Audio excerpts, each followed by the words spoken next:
waalidiinta iyo ardayda halkan ku qalin jabinaysa iyo saxaafadda. Assalaamu calaykum waraxmatullaahi wabarakaatu. runtii aad iyo aad baan u hambaliyeynayaa ardaydan maanta qalin jabinaysa.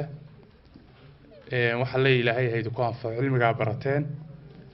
runtii qalin jabintan maanta aan ka soo qayb galay waxay ka duwan tahay qalin jabino badan oo hore tagay. waxaad moodaa in iskuulkan ama maxadkan alqalam uu wada cusub furay baad moodaa oo sidii aynu wax u baran jirnay haday tahay ingiriisida iyo haday tahay sida kale waxa soo bandhigayaba inuu wadiiqa cusub oo loo baahnaa u furay oo ardayda runtii ku dhiiri gelinaysa inay si fiican u bartaan luqadda ingiriisida. waxa jira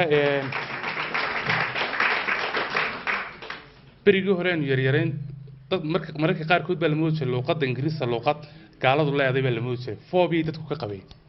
laakiin luqadaha oo dhan ilaahay baa abuuray marka koobaad. aayad baa quraanka ku jirta aayaadka ilaahay waxa kamid ah ikhtilaafi alsinatikum in carabiyadu iskhilaafaan oo maartay carabiyadu kala duwanaadaan oo luqadu kala duwanaadaan ilaahay baa abuuray marka koobaad. ingiriisidu xataa maanta marka laga hadlayo diinta islaamka waxyaabaha ugu badan ee dunida lagu faafiyo ingiriisida kamid ah way adduunyada oo dhan baa ku hadlaysa. waa taqaanaan daaciga weyn ee muslimka ah Dr. Zakir Naik ee TV-ga Beast TV marka kaliya uu hadlo waxa daawada malaayiin baa daawada inta ku islaanta waa yaabaysan. wuxuu dadka diinta islaamka ku gaarsiinaya waa ingiriis. marka horta waalidka iyo dadkooda waxaynu sheegaynaa carabidan inkastoo ay tahay luqadeennii rasmiga ahayd ee diinteenu ku qornayd haddana ingiriisiga barashadeedu iyada lafteeduna waa waajib. maaha wax la iska dhigi karo halka la iska dhigi karo. sideedabana ardayda Soomaaliland markaynu caadi runta ka sheegno xagga luqadda way ku liitaan maca kuwa jaamacadaha ka soo baxay. maaha wax la iska dhigi karo halka la iska dhigi karo. sideedabana ardayda Soomaaliland markaynu caadi runta ka sheegno xagga luqadda way ku liitaan maca kuwa jaamacadaha ka soo baxay. hadii jeer waxaad arkaysaa markii wasaaradaha shaqada u soo doontaan haddaad tira xitaa codsi soo qoro sida application-ka ay u qorayaan way aad iyo aad bay u hooseysaa. waqtiga iyagii xitaa private fiican ma jirin anagoo iskuulada ka baxaynay.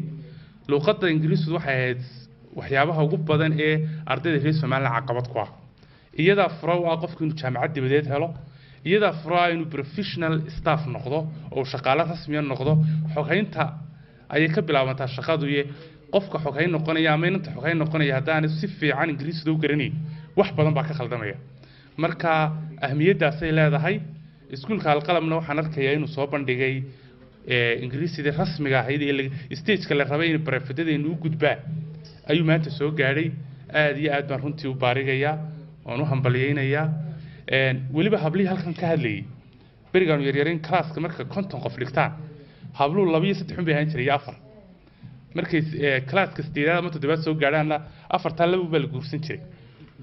imka waxyaabaha arkay waxa kamid ah isbedelka bulshada arkay waxa kamid ah in ardayda qalin jabinaysa marka koobaad habluhu badan yihiin baa waa marka labaad annaga waqtigeygii wanka iyo waxa may soo hawaysan jiray. imka iyaga ay namadii ka sareynaya. aad iyo aad baan runtii ugu baarigaya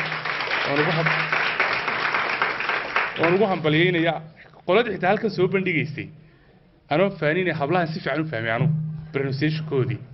aad iyo aad inkastoo inay kala dhicin oo dhammaantood fiicnaayeen haddana hablaha aad u sii wanaagsanaa. iyagana waxaan leeyahay qofkii inan wax baraa waa qof runtii diinteenana ajar weyn ku leh.